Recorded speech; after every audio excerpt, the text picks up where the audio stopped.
ಕರ್ನಾಟಕ ಮತ್ತು ಮಹಾರಾಷ್ಟ್ರದ ಪಶ್ಚಿಮ ಘಟ್ಟಗಳಲ್ಲಿ ನಿರಂತರ ಸುರಿತಾ ಇರುವ ಮಳೆಗೆ ಉತ್ತರ ಕರ್ನಾಟಕದ ನದಿಗಳ ನೀರಿನ ಪ್ರಮಾಣ ಹೆಚ್ಚಾದರೆ ಇತ್ತ ವಿಜಯಪುರ ಜಿಲ್ಲೆಯಲ್ಲಿ ಬರದ ಛಾಯೆ ಮುಂದುವರೆದಿದೆ. ಕೃಷ್ಣಾ ನದಿ ಪಾತ್ರದಲ್ಲಿ ನೆರೆ ಭೀತಿ ಇದ್ರೆ ಮತ್ತೊಂದು ಕಡೆಗೆ ಬರದ ಪರಿಸ್ಥಿತಿ ನಿರ್ಮಾಣವಾಗಿದ್ದು ರೈತರು ಕಂಗಾಲಾಗಿದ್ದಾರೆ. ಪಂಚ ನದಿಗಳ ನಾಡಲ್ಲಿ ಮಳೆ ಕೈಕೊಟ್ಟಿರೋದ್ರಿಂದಾಗಿ ಲಕ್ಷಾಂತರ ಎಕರೆ ಭೂಮಿ ಬಿತ್ತನೆ ಮಾಡದೆ ರೈತರು ಹೈರಾಣಾಗಿದ್ದಾರೆ. ವಿಜಯಪುರ ಜಿಲ್ಲೆಯಲ್ಲಿ 7.5 ಲಕ್ಷ ಹೆಕ್ಟೇರ್ ಪ್ರದೇಶದಲ್ಲಿ ಬಿತ್ತನೆ ಆಗಬೇಕಾಗಿತ್ತು. ಆದರೆ ಕೇವಲ 3.3 ಲಕ್ಷ ಹೆಕ್ಟೇರ್ ಪ್ರದೇಶದಲ್ಲಿ ಮಾತ್ರ ಬಿತ್ತನೆಯಾಗಿದೆ. 50%ಕ್ಕೂ ಹೆಚ್ಚು ಜಮೀನುಗಳಲ್ಲಿ ಬಿತ್ತನೆ ನಡೆದಿಲ್ಲ. ಕೃಷಿ ಚಟುವಟಿಕೆಗಳು ಸಂಪೂರ್ಣವಾಗಿ ಬಂದ್ ಆಗಿದೆ. ಏಷ್ಯಾನೆಟ್ ಸುವರ್ಣ ನ್ಯೂಸ್ ಮುಂದೆ ರೈತರು ತಮ್ಮ ಅಳಲನ್ನು ತೋಡಿಕೊಂಡಿದ್ದಾರೆ. ಈಗಾಗಲೇ ತೊಗರಿ, ಹೆಸರು, ಮೂಕನಿ ಬೆಳೆಗಳನ್ನು ರೈತರು ಬೆಳಿಬೇಕಾಗಿತ್ತು. ಆದರೆ ಮಳೆ ಬಾರದೇ ಇರೋದ್ರಿಂದಾಗಿ ಬಿತ್ತನೆ ಕಾರ್ಯ ಸ್ಥಗಿತ ಆಗಿದೆ.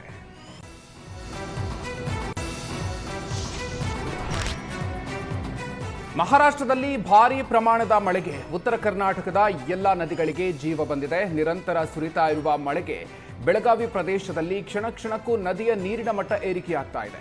ಘಟಪ್ರಭಾ ನದಿಗೆ ಬರೋಬ್ಬರಿ 15,000ಕ್ಕೂ ಅಧಿಕ ಪ್ರಮಾಣದ ನೀರು ಹರಿದು ಬರ್ತಾ ಇದೆ. ನದಿ ಪಾತ್ರದ ಗ್ರಾಮಗಳಿಗೆ ಆತಂಕ ಎದುರಾಗಿದೆ. ಕದಾಂಪುರ, ಸಿಂದಗಿ, ಸಾಳಗುಂದಿ ಸೇರಿದಂತೆ 7-8 ಹಳ್ಳಿಗಳ ಸುತ್ತುವರೆದು ಸಂಚಾರ ಮಾಡಬೇಕಾದಂತಹ ಪರಿಸ್ಥಿತಿ ಎದುರಾಗಿದೆ. ಮುಂಜಾಗ್ರತಾ ಕ್ರಮವಾಗಿ ಸ್ಥಗಿತವಾಗಿರುವಂತಹ ಬೋಟ್ಗಳು 2-3 ಕಿಲೋಮೀಟರ್ ದೂರದ ಬದಲಾಗಿ 25 ಕಿಲೋಮೀಟರ್ ಸುತ್ತುವರೆದು ಸಂಚರಿಸಬೇಕಾದಂತಹ ಅನಿವಾರ್ಯತೆ ಬಂದಿದೆ. ಕೃಷ್ಣಾ ನದಿಗೆ 1,24,000 ಕ್ಯೂಸೆಕ್, ಘಟಪ್ರಭಾ ನದಿಗೆ 15,000 ಕ್ಯೂಸೆಕ್ ನೀರಿನ ಹರಿವು ಹೆಚ್ಚಾಗಿರೋದ್ರಿಂದಾಗಿ ರೈತರ ಮುಖದಲ್ಲಿ ಮಂದಹಾಸ ಮೂಡಿದೆ. ಮುಂಗಾರು ಮಳೆ ಅಭಾವ ಒಂದು ಕಡೆಯಾದರೆ ಗದಗ ಜಿಲ್ಲೆಯ ಮುಂಡರಗಿ ತಾಲೂಕಿನಲ್ಲಿರುವ ತುಂಗಭದ್ರಾ ನದಿಯ ಹಮ್ಮಿಗಿ ಬ್ಯಾರೇಜ್ ನೀರು ಸಾಕಷ್ಟು ಲೀಕ್ ಆಗ್ತಾ ಇದೆ. ಇದರ ಕುರಿತು ಏಷ್ಯಾನೆಟ್ ಸುವರ್ಣ ನ್ಯೂಸ್ ವರದಿಯ ನಂತರ ಸಂಬಂಧಪಟ್ಟ ಅಧಿಕಾರಿಗಳು ಎಚ್ಚೆತ್ತುಕೊಂಡಿದ್ದಾರೆ. ಕಾರ್ಯಪಾಲಕ ಅಭಿಯಂತರ ಪ್ರಕಾಶ್ ಐಗೋಳ್, ಜಿಆರ್ ಶಿವಮೂರ್ತಿ ತಂಡದಿಂದ ಬ್ಯಾರೇಜ್ ಅನ್ನ ಪರಿಶೀಲನೆ ನಡೆಸಲಾಗಿದೆ. ನಿನ್ನೆ ಬ್ಯಾರೇಜ್ ಗೇಟ್ನ ಅವ್ಯವಸ್ಥೆಯ ಬಗ್ಗೆ ಸುವರ್ಣ ನ್ಯೂಸ್ ವರದಿಯನ್ನು ಪ್ರಸಾರ ಮಾಡಿತ್ತು. ಆ ವರದಿಯ ಬೆನ್ನಲ್ಲೇ ಬ್ಯಾರೇಜ್ ಬಗ್ಗೆ ವರದಿ ತಯಾರಿಸೋದಕ್ಕೆ ಅಧಿಕಾರಿಗಳು ಮುಂದಾಗಿದ್ದಾರೆ. ನದಿ ಪ್ರವಾಹ ತಗ್ಗಿದ ನಂತರ ಲೀಕೇಜ್ ತಡೆಗಟ್ಟೋದಕ್ಕೆ ಅಗತ್ಯ ಕ್ರಮ ಆಗಲಿದೆ. ಸದ್ಯ ದುರಸ್ತಿ ಕಾರ್ಯ ನಡೀತಾ ಇದೆ. ಇನ್ನು ಪ್ರವಾಹ ತಗ್ಗಿದ ನಂತರ ಲೀಕೇಜ್ ತಡೆಯುವ, ಗ್ರೀಸಿಂಗ್ ಸೇರಿದಂತೆ ವಿವಿಧ ಕೆಲಸ ಮಾಡ್ತೀವಿ ಅಂತ ಏಷ್ಯಾನೆಟ್ ಸುವರ್ಣ ನ್ಯೂಸ್ಗೆ ಮಾಹಿತಿಯನ್ನು ಕೊಟ್ಟಿದ್ದಾರೆ. ವಿದ್ಯುತ್ ಟ್ರಾನ್ಸ್ಫರ್ ಸುಟ್ಟು ಕುಡಿಯುವ ನೀರು ಸಿಗದೆ ಗ್ರಾಮಸ್ಥರು ಪರದಾಟ ನಡೆಸಿದ್ದಾರೆ. ರಾಯಚೂರು ಜಿಲ್ಲೆಯ ದೇವದುರ್ಗ ತಾಲೂಕಿನ ಹೂವಿನ ಹೆಡಗಿ ಗ್ರಾಮದಲ್ಲಿ 15 ದಿನಗಳಿಂದ ನೀರು ಸಿಗದೆ ಗ್ರಾಮಸ್ಥರು ಸಂಕಷ್ಟಕ್ಕೆ ಸಿಲುಕಿದ್ದಾರೆ. ಆದರೆ ಜೆಸ್ಕಾಂ ಇಲಾಖೆ ನಿರ್ಲಕ್ಷ್ಯದ ವಿರುದ್ಧ ಇಡೀ ಗ್ರಾಮಸ್ಥರು ದೇವದುರ್ಗ ಜೆಸ್ಕಾಂ ಕಚೇರಿಯಲ್ಲಿ ಪ್ರತಿಭಟನೆ ನಡೆಸಿ ಎಚ್ಚರಿಕೆಯನ್ನು ಕೊಟ್ಟಿದ್ದಾರೆ. ತಕ್ಷಣವೇ ಹೊಸದಾಗಿ ವಿದ್ಯುತ್ ಟ್ರಾನ್ಸ್ಫರ್ ಕೂರಿಸಿ ಕುಡಿಯುವ ನೀರಿನ ವ್ಯವಸ್ಥೆಯನ್ನು ಮಾಡಬೇಕು ಅಂತ ಆಗ್ರಹಿಸಿದ್ದಾರೆ. ರಾಮನಗರ ಜಿಲ್ಲೆಯ ಬಿಡದಿಯಲ್ಲಿ ಟೌನ್ಶಿಪ್ ನಿರ್ಮಾಣ ಯೋಜನೆ ವಿರೋಧಿಸಿ ರೈತರು ಭಾರೀ ಪ್ರತಿಭಟನೆಗೆ ಮುಂದಾಗಿದ್ದಾರೆ. ಕರ್ನಾಟಕ ರಾಜ್ಯ ರೈತ ಸಂಘ ಹಾಗೂ ಹಸಿರು ಸೇನೆ ಬೆಳಗಾವಿ ರೈತರಿಂದ ಬಿಡದಿ ಚಲೋ ಕಾರ್ಯಕ್ರಮವನ್ನು ಹಮ್ಮಿಕೊಂಡಿರೋದಕ್ಕೆ ಪೊಲೀಸರು ಈಗ ತಡೆ ನೀಡಿದ್ದಾರೆ. ಬಿಡದಿಯಿಂದ ಬೈರಮಂಗಲ ಹಮ್ಮಿಕೊಂಡಿದ್ದ ಚಲೋಗೆ 500ಕ್ಕೂ ಹೆಚ್ಚು ಜನರು ಭಾಗಿಯಾಗುವ ಸಾಧ್ಯತೆ ಇತ್ತು. ಆದರೆ ರೈತರ ಈ ಪ್ರತಿಭಟನೆಗೆ ಬಿಡದಿ ಪೊಲೀಸರು ಬ್ರೇಕ್ ಹಾಕಿದ್ದಾರೆ. ಬೆಳಗಾವಿಯಿಂದ ಬರುವ ರೈತರ ಕಾರು, ಬೈಕ್ ಹೋಗದಂತೆ ಎಚ್ಚರಿಕೆಯನ್ನು ಕೊಟ್ಟಿದ್ದಾರೆ. ಈ ಚಲೋ ವೇಳೆ ಟ್ರ್ಯಾಕ್ಟರ್ ರ್ಯಾಲಿ ನಡೆಸೋದಕ್ಕೆ ಮುಂದಾಗಿದ್ದ ರೈತರಿಗೆ ಪೊಲೀಸರು ನೋಟಿಸ್ ಕೊಟ್ಟಿದ್ದಾರೆ. ಮಾರುಕಟ್ಟೆಯಲ್ಲಿ ಏಕಾಏಕಿ ಕೋಳಿ ಮೊಟ್ಟೆ ದರ ಹೆಚ್ಚಳವಾಗಿದ್ದರಿಂದ ಸರ್ಕಾರಿ ಶಾಲಾ ಶಿಕ್ಷಕರಿಗೆ ಅಕ್ಷರ ದಾಸೋಹ ಹೊರೆಯಾಗಿದೆ. ಮೊಟ್ಟೆಗೆ ಹೆಚ್ಚಿನ ದರ ಭರಿಸಲಾಗದೆ ಕಂಗಾಲಾದ ಸರ್ಕಾರಿ ಶಾಲಾ ಶಿಕ್ಷಕರ ಜೇಬಿಗೆ ಕತ್ತರಿ ಬಿದ್ದಿದೆ. ಪ್ರತಿ ಮೊಟ್ಟೆಗೆ ಸರ್ಕಾರ ನೀಡ್ತಾ ಇರುವ ₹5.20 ಮಾತ್ರ. ಆದರೆ ಮಾರುಕಟ್ಟೆಯಲ್ಲಿ ಪ್ರತಿ ಮೊಟ್ಟೆಯ ಬೆಲೆ ₹7.20 ಆಗಿದೆ. ಸೊ ₹2 ಶಿಕ್ಷಕರು ಕೈಯಿಂದ ಭರಿಸ್ತಾ ಇದ್ದಾರೆ. ಶಾಲೆಗಳು ಜೂನ್ ತಿಂಗಳಿನಿಂದಲೇ ಶಿಕ್ಷಕರು ಹಣವನ್ನು ನೀಡುವಂತಹ ಪರಿಸ್ಥಿತಿ. ಇನ್ನು ತುಮಕೂರು ಜಿಲ್ಲೆಯಲ್ಲಿ 70,000ಕ್ಕೂ ಹೆಚ್ಚು ಶಾಲಾ ಮಕ್ಕಳಿದ್ದಾರೆ. ಸರ್ಕಾರವೇ ನೇರವಾಗಿ ಮೊಟ್ಟೆ ಸರಬರಾಜು ಮಾಡಬೇಕು ಅಂತ ಕರ್ನಾಟಕ ರಾಜ್ಯ ಪ್ರಾಥಮಿಕ ಶಾಲಾ ಶಿಕ್ಷಕರು ಮನವಿಯನ್ನು ಸಲ್ಲಿಸಿದ್ದಾರೆ. ತುಮಕೂರು ಜಿಲ್ಲಾ ಪಂಚಾಯಿತಿ ಸಿಇಒ ಮೂಲಕ ಸರ್ಕಾರಕ್ಕೆ ಪತ್ರವನ್ನು ನೀಡಿದ್ದಾರೆ. ಮೊಟ್ಟೆ ಸರಬರಾಜು ಸಂದರ್ಭದಲ್ಲಿ ವ್ಯತ್ಯಾಸವಾದರೆ ಮುಖ್ಯ ಶಿಕ್ಷಕರ ತಲೆದಂಡ ಮಾಡಬಾರದು, ಶಾಶ್ವತ ಪರಿಹಾರಕ್ಕಾಗಿ ಮನವಿಯನ್ನು ಮಾಡಿದ್ದಾರೆ. ಪ್ರಾಥಮಿಕ ಶಾಲೆಗಳಲ್ಲಿ, ಪ್ರಾಥಮಿಕ ಮತ್ತು ಪ್ರೌಢಶಾಲೆಗಳಲ್ಲಿ ಬಿಸಿಯೂಟದ ಜೊತೆಗೆ ರಾಜ್ಯ ಸರ್ಕಾರ ಪೂರಕ ಪೌಷ್ಟಿಕ ಆಹಾರವನ್ನಾಗಿ ಕೋಳಿ ಮೊಟ್ಟೆ ಮತ್ತು ಬಾಳೆಹಣ್ಣು ತಿಂತಕ್ಕಂಥ ಮಕ್ಕಳಿಗೆ ಬಾಳೆಹಣ್ಣು, ಕೋಳಿ ಮೊಟ್ಟೆ ತಿಂತಕ್ಕಂಥ ಮಕ್ಕಳಿಗೆ ಕೋಳಿ ಮೊಟ್ಟೆಯನ್ನು ಕೊಡಬೇಕು ಅಂತೇಳಿ ಸರ್ಕಾರ ಈಗಾಗಲೇ ಆದೇಶವನ್ನು ಕೂಡ ಹೊರಡಿಸಿದೆ. ಅದನ್ನು ಕೂಡ ಈಗ ಸುಮಾರು ದಿನಗಳಿಂದ ನಾವು ಕೊಡ್ತಾಯಿದ್ದೀವಿ, ಸುಮಾರು ವರ್ಷಗಳಿಂದ ಕೊಡ್ತಾಯಿದ್ದೀವಿ ಸರ್. ಆದರೆ ಇತ್ತೀಚಿನ ದಿನಮಾನಗಳಲ್ಲಿ ಏನಾಗ್ತಾ ಇದೆ ಅಂತಂದರೆ ಬಾಳೆಹಣ್ಣಿನ ರೇಟು ಜಾಸ್ತಿ ಆಗ್ತಾಯಿದೆ ಮತ್ತು ಮೊಟ್ಟೆ ರೇಟು ಜಾಸ್ತಿ ಆಗ್ತಾಯಿದೆ. ಸರ್ಕಾರ ನಮಗೆ ಕೊಡ್ತಕ್ಕಂಥದ್ದು ಮೊಟ್ಟೆಗೆ 5.20 ಪೈಸೆ ಕೊಡ್ತಾ ಇದ್ದಾರೆ ಸರ್. ಇವತ್ತಿನ ಮಾರುಕಟ್ಟೆ ದರ ಎಷ್ಟಿದೆ ಅಂದರೆ 7.30 ಪೈಸೆ ಇವತ್ತು ಇದೆ ಸರ್. ಅದರಿಂದ ಮುಖ್ಯ ಶಿಕ್ಷಕರಿಗೆ ಮತ್ತು ಶಿಕ್ಷಕರಿಗೆ ಭಾರಿ ಹೊರೆ ಆಗ್ತಾ ಇದೆ. ಅದರಿಂದ ನಾವು ಏನು ಮಾಡ್ತಾಯಿದ್ದೀವಿ, ಮನವಿಯನ್ನು ಜಿಲ್ಲಾ ಪಂಚಾಯತ್ ಮುಖ್ಯ ಕಾರ್ಯನಿರ್ವಹಣಾಧಿಕಾರಿಗಳು ಮನವಿಯನ್ನು ಕೊಟ್ಟು ಮನವರಿಕೆ ಮಾಡಿಕೊಟ್ಟಿದ್ದೀವಿ ಸರ್. ಕೇರಳಂನ ನೂತನ ಮುಖ್ಯಮಂತ್ರಿ ವಿ.ಡಿ. ಸತೀಶನ್ ಉಡುಪಿ ಜಿಲ್ಲೆಯ ಸುಪ್ರಸಿದ್ಧ ಕೊಲ್ಲೂರು ಮೂಕಾಂಬಿಕಾ ದೇವಸ್ಥಾನಕ್ಕೆ ಭೇಟಿ ನೀಡಿದ್ದಾರೆ. ಬೆಳಗ್ಗೆ ಮೂಕಾಂಬಿಕಾ ದೇವಿಗೆ ವಿಶೇಷ ಪೂಜೆಯನ್ನು ಸಲ್ಲಿಸಿ ಪ್ರಾರ್ಥನೆಯನ್ನ ಸಲ್ಲಿಸಿದ್ದಾರೆ.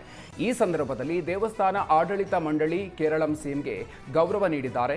ಕೊಲ್ಲೂರು ಕ್ಷೇತ್ರಕ್ಕೆ Z+ ಭದ್ರತೆಯಲ್ಲಿ ಸಿಎಂ ಆಗಮಿಸಿದ್ದು ಇಡೀ ಕ್ಷೇತ್ರದಲ್ಲಿ ಪೊಲೀಸ್ ಬಂದೋಬಸ್ತನ್ನ ಒದಗಿಸಲಾಗಿದೆ. ಪೂಜೆ ಬಳಿಕ ಮಂಗಳೂರು ಮೂಲಕ ಬೆಂಗಳೂರಿಗೆ ಪ್ರಯಾಣಿಸಿ ಕೇರಳಂಗೆ ವಾಪಸ್ ಆಗಿದ್ದಾರೆ.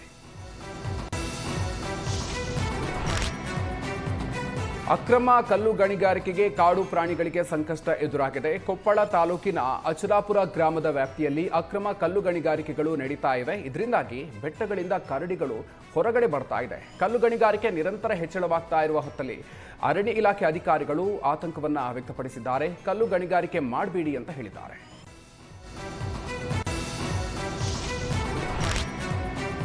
ಚಿರತೆ ಹಿಡಿಯಲು ಹಾಕಿದ್ದ ಬೋನಿಗೆ ನಾಯಿ ಬಿದ್ದಿದೆ. ಬೆಂಗಳೂರಿನ ಬ್ಯಾಡರಹಳ್ಳಿಯಲ್ಲಿ ಘಟನೆಯಾಗಿದೆ. ಚಿರತೆ ಸೆರೆ ಹಿಡಿಯೋದಕ್ಕೆ ಹಾಕಿದ್ದ ಬೋನಿನಲ್ಲಿ ನಾಯಿ ಕಂಡು ಬಂದಿದೆ.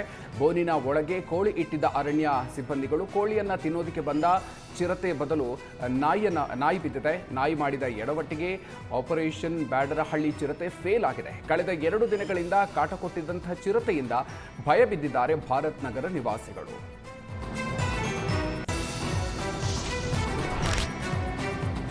ಬೆಂಗಳೂರಿನ ಭಾರತ್ ನಗರದಲ್ಲಿ ಕಳೆದ 2 ದಿನಗಳಿಂದ ಚಿರತೆ ನಿವಾಸಿಗಳ ನಿದ್ದೆಗೆಡಿಸಿದೆ. ಚಿರತೆ ಆತಂಕ ಇದ್ರೂ ಕೂಡ ಸ್ಥಳೀಯರು ಚಿರತೆಗೊಂದು ಧನ್ಯವಾದವನ್ನು ಸಲ್ಲಿಸಿದ್ದಾರೆ. ಹಲವು ವರ್ಷಗಳಿಂದ ಪಾಳು ಬಿದ್ದಿದ್ದ ಪಾರ್ಕ್ನಲ್ಲಿದ್ದ ಗಿಡಗಂಟಿಗಳನ್ನು ಕ್ಲೀನ್ ಮಾಡಿದ್ದಾರೆ. ಈ ಹಿಂದೆ ಪಾರ್ಕ್ ಜಾಗ ಸ್ವಚ್ಛಗೊಳಿಸುವಂತೆ 100 ಬಾರಿ ಸ್ಥಳೀಯರು ಮನವಿಯನ್ನು ಮಾಡಿದ್ರೂ ಕೂಡ ಕ್ಯಾರೆ ಅಂದಿರಲಿಲ್ಲ ಪಾಲಿಕೆ ಮತ್ತು ಬಿಡಿಎ ಅಧಿಕಾರಿಗಳು. ಚಿರತೆ ಬಂದ ಹಿನ್ನೆಲೆಯಲ್ಲಿ ಕ್ಲೀನ್ ಮಾಡಿದ್ದಕ್ಕೆ ಸ್ಥಳೀಯರು ಸಂತೋಷಗೊಂಡಿದ್ದಾರೆ. ಬೆಂಗಳೂರು ನಗರದಾದ್ಯಂತ ನಡೀತಾ ಇರುವ ಫುಟ್ಪಾತ್ ಒತ್ತುವರಿ ತೆರವು ಕಾರ್ಯಾಚರಣೆ ವಿರುದ್ಧ ಬೀದಿ ಬದಿ ವ್ಯಾಪಾರಿಗಳು ಆಕ್ರೋಶಗೊಂಡಿದ್ದಾರೆ. ಪರ್ಯಾಯ ವ್ಯವಸ್ಥೆಯನ್ನು ಕಲ್ಪಿಸಬೇಕು ಅಂತ ವ್ಯಾಪಾರಿಗಳು ಆಗ್ರಹಿಸಿದ್ದಾರೆ. ವಿಜಯನಗರದಲ್ಲಿ ಅಂಡರ್ಗ್ರೌಂಡ್ ಮಾರುಕಟ್ಟೆ ನಿರ್ಮಾಣ ಕಟ್ಟಿದ್ರು, ನಾವು ಫುಟ್ಪಾತ್ ಮೇಲೆ ವ್ಯಾಪಾರ ಮಾಡ್ತೀವಿ ಅನ್ನೋ ವ್ಯಾಪಾರಿಗಳು ಸುಸಜ್ಜಿತವಾದ ಮಾರುಕಟ್ಟೆ ಮಾತ್ರ ಖಾಲಿ ಹೊಡಿತಾ ಇದೆ. ಕೃಷ್ಣದೇವರಾಯ ಹೆಸರಲ್ಲಿ ನಿರ್ಮಾಣ ಮಾಡಿರುವ ಮಾರುಕಟ್ಟೆಯಲ್ಲಿ ಒಟ್ಟು 80 ಮಳಿಗೆಗಳಿಗೆ ಅತ್ಯುತ್ತಮವಾದಂತಹ ವ್ಯವಸ್ಥೆಯನ್ನು ಕಲ್ಪಿಸಲಾಗಿದೆ. ಅಷ್ಟಿದ್ರೂ ಕೂಡ ವ್ಯಾಪಾರಿಗಳು ಮಾತ್ರ ಫುಟ್ಪಾತ್ ತೊರೆಯೋದಕ್ಕೆ ಸಿದ್ಧರಿಲ್ಲ. ವಿಜಯನಗರದಲ್ಲಿ ಪರ್ಯಾಯ ವ್ಯವಸ್ಥೆ ಇದ್ರೂ ಕೂಡ ಪಾದಚಾರಿ ಮಾರ್ಗವನ್ನೇ ಒತ್ತುವರಿ ಮಾಡ್ತಾ ಇರೋ ಬೀದಿ ಬದಿ ವ್ಯಾಪಾರಿಗಳು, ಇದರಿಂದಾಗಿ ಸಾಕಷ್ಟು ಆಕ್ರೋಶಗಳು ವ್ಯಕ್ತವಾಗ್ತಾ ಇದೆ. ಮಹಾರಾಷ್ಟ್ರದಲ್ಲಿ ಮುಂಗಾರು ಮಳೆ ಅಬ್ಬರಿಸ್ತಾ ಇದೆ. ಬೆಳಗಾವಿ ಜಿಲ್ಲೆಯ ನದಿಗಳು ಮೈದುಂಬಿ ಹರಿತಾ ಇದೆ. ರಾಯಭಾಗ ತಾಲೂಕಿನ ಉಗಾರ ಖುರ್ದ್ ಹಾಗೂ ಕುಡಚಿ ಮಧ್ಯೆ ನಿರ್ಮಿಸಲಾಗಿರುವಂತಹ ಸೇತುವೆ ಮುಳುಗಡೆಯಾಗಿದೆ. ಕೃಷ್ಣಾ ನದಿ ಒಳಹರಿವಿನ ಪ್ರಮಾಣ ಹೆಚ್ಚಾದ ಹಿನ್ನೆಲೆಯಲ್ಲಿ ಮುಳುಗಿದ್ದಂತಹ ಕುಡಚಿ ಸೇತುವೆ ಮುಕ್ತ ಆಗಿದೆ.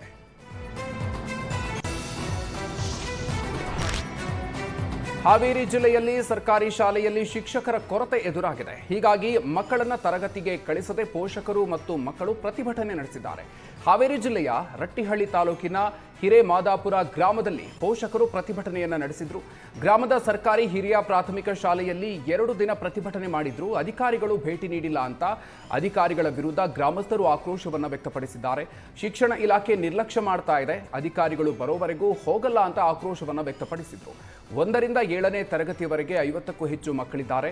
3 ಶಿಕ್ಷಕರಲ್ಲಿ ಓರ್ವ ಶಿಕ್ಷಕರಿಗೆ ಅನಾರೋಗ್ಯ ಸಮಸ್ಯೆ ಇರೋದ್ರಿಂದಾಗಿ 2 ಶಿಕ್ಷಕರು ಹೇಗೆ ಕೆಲಸ ಮಾಡಬೇಕು? ಶಿಕ್ಷಕರನ್ನ ನೇಮಕ ಮಾಡಿಕೊಳ್ಳಿ, ಇಲ್ಲದೇ ಇದ್ರೆ ಮಕ್ಕಳ ಟಿಸಿ ಕಿತ್ತುಕೊಡಿ ಅಂತ ಪೋಷಕರು ಆಕ್ರೋಶವನ್ನು ಹೊರಹಾಕಿದ್ದಾರೆ. ನಾಡಹಬ್ಬ ದಸರಾ ಆಚರಣೆಯ ಸಂದರ್ಭದಲ್ಲಿ ಕಂಬಳ ಬೇಡ ಎಂಬ ಮೈಸೂರು ಕೊಡಗು ಸಂಸದ ಯದುವೀರ್ ಒಡೆಯರ್ ಹೇಳಿದ್ದಾರೆ. ಕಂಬಳ ವಿಚಾರದಲ್ಲಿ ಶಾಸಕ ಅಶೋಕ್ ರೈ ನನಗೆ ಯಾವ ವಿವರಣೆಯನ್ನು ನೀಡಿಲ್ಲ ಅಂತ ಹೇಳಿದ್ದಾರೆ. ದಸರಾ ಸಾಂಸ್ಕೃತಿಕ ಹಿನ್ನೆಲೆಯೇ ಬೇರೆ, ಕಂಬಳವೇ ಬೇರೆ. ಎಲ್ಲದಕ್ಕೂ ನೀವು ದಸರಾವನ್ನ ಜೋಡಿಸೋದು ಸರಿಯಲ್ಲ. ಇದು ಮೈಸೂರಿನ ಜನತೆಯ ಭಾವನೆ ಕೂಡ ಇದೆ. ಸರ್ಕಾರ ಕಂಬಳ ಮಾಡಿದರೆ ಇದು ಮೈಸೂರು ಜನರ ವಿರುದ್ಧವಾಗಿ ಮಾಡಿದಂತೆ. ಕಾಂಗ್ರೆಸ್ ಸರ್ಕಾರ ಇದುವರೆಗೆ ಜನತೆಯ ಭಾವನೆಯ ವಿರುದ್ಧವಾಗಿ ಕೆಲಸ ಮಾಡಿಕೊಂಡು ಬಂದಿದೆ. ನಾವು ಕಂಬಳ ವಿರುದ್ಧ ಇಲ್ಲ. ದಸರಾ ಸಂದರ್ಭದಲ್ಲಿ ಕಂಬಳ ಬೇಡ ಅಂತ ಹೇಳಿದ್ದೀವಿ ಅಷ್ಟೇ. ಇರುವ ದಸರಾವನ್ನು ಅಚ್ಚುಕಟ್ಟಾಗಿ ಮಾಡಿ. ಕಳೆದ 3 ವರ್ಷಗಳಿಂದ ದಸರಾ ಯಶಸ್ವಿಯಾಗಿ ನಡೆದಿಲ್ಲ. ಈ ಬಾರಿ ಆದರೂ ಅಚ್ಚುಕಟ್ಟಾಗಿ ದಸರಾ ಮಾಡಲಿ ಅಂತ ಸಂಸದ ಯದುವೀರ್ ಹೇಳಿದ್ದಾರೆ. ನಾವು ಎಕ್ಸ್ಪ್ಲೇನ್ ಮಾಡೋ ಅವಶ್ಯಕತೆ ಇಲ್ಲ. ನಾವೇ ಕಂಬಳ ಕಾರ್ಯಕ್ರಮಕ್ಕೆ ಎಷ್ಟೋ ಕಾರ್ಯಕ್ರಮಕ್ಕೆ ಹೋಗಿದ್ದೀವಿ. ನಮಗೆ ಅದ್ರ ಬಗ್ಗೆ ಒಂದು ಭಾಳ ದೊಡ್ಡ ಗೌರವ ಇದೆ. ಎಷ್ಟೋ ಕಾರ್ಯಕ್ರಮದಲ್ಲಿ ಉದ್ಘಾಟನೆ ಮಾಡುವಂಥದ್ದು, ಅಧ್ಯಕ್ಷತೆ ವಹಿಸುವಂಥದ್ದು ಕೆಲಸ, ಇದು ನಮಗೆ ಭಾಳ ದೊಡ್ಡ ಒಂದು ಗೌರವವನ್ನು ಸಿಕ್ಕಿದೆ. ಅದು ನನಗೆ ಒಂದು ದೊಡ್ಡ ಗೌರವ. ಸೊ ಅದಕ್ಕಾಗಿ ನಾನು ಭಾಳ ನಮಗೆ ಈ ಒಂದು ಸಾಂಸ್ಕೃತಿಕ ಕ್ರೀಡೆಗೆ ನಮಗೆ ಭಾಳ ದೊಡ್ಡ ಬೆಂಬಲ ಇದೆ. ಯಾವತ್ತೂ ಸಹ ಪ್ರೋತ್ಸಾಹವನ್ನು ಕೊಡ್ತೀವಿ. ಮತ್ತು ಅದರದ್ದೇ ಆದಂಥ ಒಂದು ಸರಿಯಾದ ಸಮಯದಲ್ಲಿ ಎಲ್ಲ ಧಾರ್ಮಿಕ ಒಂದು ವಿಧಿವಿಧಾನಗಳನ್ನು ಅನುಸರಿಸೋ ಮೂಲಕ ಭಾಗಿಯಾಗುವಂಥದ್ದು ನಾವೆಲ್ಲರೂ ಕೂಡ ಜೊತೆಗಿದ್ದೀವಿ. ದಸರಾ ಸಮಯದಲ್ಲಿ ದಸರಾಗೆ ಪ್ರಾಮುಖ್ಯತೆ ಕೊಡಬೇಕಾಗಿದೆ. ದಸರಾ ಪಾರದರ್ಶಕವಾಗಿ ಏನು ನಡಿಬೇಕಾಗಿದೆ ಅದು ನಡೀಲಿ. ಎಲ್ಲ ಈ ಟಿಕೆಟ್ ಹಂಚಿಕೆ ಇತ್ಯಾದಿ ಎಲ್ಲನೂ ಕೂಡ ಇವತ್ತು ಈ ಯುವ ದಸರಾಗೋಸ್ಕರ ಏನೇನೋ ಆಹಾರ ಮೇಳ ಇರ್ಬೋದು, ಅನೇಕ ಚಟುವಟಿಕೆಗಳು ಸಂಘಟಿಸ್ತಾ ಇದ್ದಾರೆ. ಎಲ್ಲನೂ ಕೂಡ ಒಂದು ರೀತಿ ಒಳ್ಳೆ ರೀತಿಯಲ್ಲಿ ಸಂಘಟನೆ ಮಾಡಲಿ.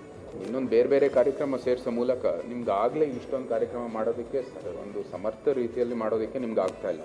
ಇದನ್ನು ಜೊತೆಗೆ ಕಂಬಳದ ವಿಚಾರದಲ್ಲೂ ಮೈಸೂರಿನ ನಮ್ಮ ಮಹಾರಾಜರು ಹೇಳಿದ್ರು, ಈಗಾಗಲೇ ಕಂಬಳದ ನಾನು ಮೀಡಿಯಾದಲ್ಲಿ ರಿಯಾಕ್ಟ್ ಮಾಡಿದ್ದೀನಿ. ಸೊ ಹಾಗಾಗಿ ಒಂದು ಸೂಕ್ತವಾದಂಥ ತೀರ್ಮಾನವನ್ನು ತೆಗೆದುಕೊಳ್ಳಿ ಬೇಡ ಅನ್ನೋದ್ರ ಬಗ್ಗೆ ಅನ್ನುವಂಥದ್ದು 3 ಅಂಶನೂ ನಿನ್ನೆ ಹೈಪವರ್ ಕಮಿಟಿಲಿ ನಮ್ಮ ಕಡೆಯಿಂದ ಬಂದಂಥ ವಿಷಯ. ಅಲ್ಲ, ಈಗ ಒಟ್ಟು ಅದು ವ್ಯಾವಹಾರಿಕವಾಗಿ ಮಾಡೋದು ಬೇಡ. ಅಲ್ಲಲ್ಲಿ ಅದರ ಶೈಲಿ ಇದೆ. ದಸರಾ ಸಾಂಪ್ರದಾಯಿಕವಾಗಿ ಏನು ನಡೀತಾ ಇದೆ ಅದನ್ನು ಮಾತ್ರ ಮಾಡಲಿ. ಇದು ಕಮರ್ಷಿಯಲ್ ಅಂತ ಆಗುತ್ತೆ. ಅಂದರೆ ಈಗ ಕಮರ್ಷಿಯಲ್ಗಿಂತ ಇದು ಯಾವಾಗಲೂ ದಸರಾ ಸಾಂಪ್ರದಾಯಿಕವಾಗಿ ಮಾಡಬೇಕು ಅಂತ ಆಗಿರೋದ್ರಿಂದ ಅದನ್ನು ಉಳಿಸ್ಕೊಂಡು ಹೋಗೋಣ ಬೇಡ ಅನ್ನುವಂಥ ಅಭಿಪ್ರಾಯ ಇದೆ. ಸನ್ಮಾನ್ಯ ಯತೀಂದ್ರ ಸಿದ್ದರಾಮಯ್ಯನವರು ಅವ್ರು ಮಾತಾಡ್ಬೇಕಾದ್ರೆ ಅದನ್ನೇ ಹೇಳಿದ್ರು, ಕಂಬಳದ ವಿರೋಧ. ರಾಜ್ಯ ಕಾಂಗ್ರೆಸ್ ಸರ್ಕಾರದಲ್ಲಿ ಸಚಿವ ಸ್ಥಾನ ಆಕಾಂಕ್ಷಿಗಳ ಸಂಖ್ಯೆ ದಿನದಿಂದ ದಿನಕ್ಕೆ ಹೆಚ್ಚಳವಾಗ್ತಾ ಇದೆ. ನಾಳೆ ಅಥವಾ 1 ತಿಂಗಳ ಬಳಿಕ ವಿಸ್ತರಣೆ ಆಗಬಹುದು ಅಂತ ಶಾಸಕ ಪುಟ್ಟರಂಗ ಶೆಟ್ಟಿ ಹೇಳಿದ್ದಾರೆ. ಸಚಿವ ಸ್ಥಾನ ಕೇಳೋದು ನನ್ನ ಧರ್ಮ, ಆದರೆ ಸಚಿವ ಸ್ಥಾನ ಕೊಡೋದು ಬಿಡೋದು ಹೈಕಮಾಂಡ್ಗೆ ಸೇರಿದ್ದಾಗಿದೆ. ನನಗೆ ಸಿಎಂ ಡಿಕೆ ಶಿವಕುಮಾರ್ ಸಚಿವ ಸ್ಥಾನ ಕೊಡ್ತೀನಿ ಅಂತ ಹೇಳಿದ್ದಾರೆ. ನಾನು ರಾಜ್ಯದ ಏಕೈಕ ಉಪ್ಪಾರ ಸಮುದಾಯದ ಶಾಸಕನಾಗಿದ್ದೀನಿ.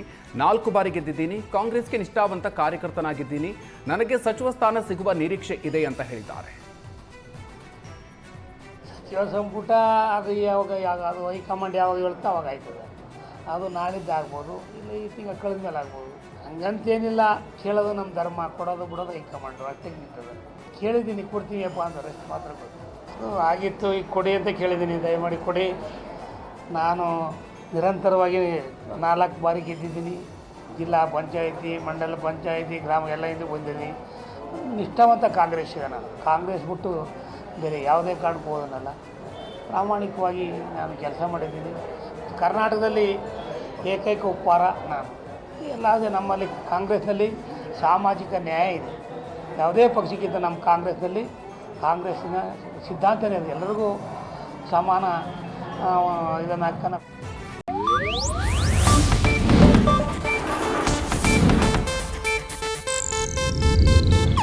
ಇದು ಏಷ್ಯಾನೆಟ್ ನ್ಯೂಸ್ ನೆಟ್ವರ್ಕ್ ಪ್ರಸ್ತುತಿ.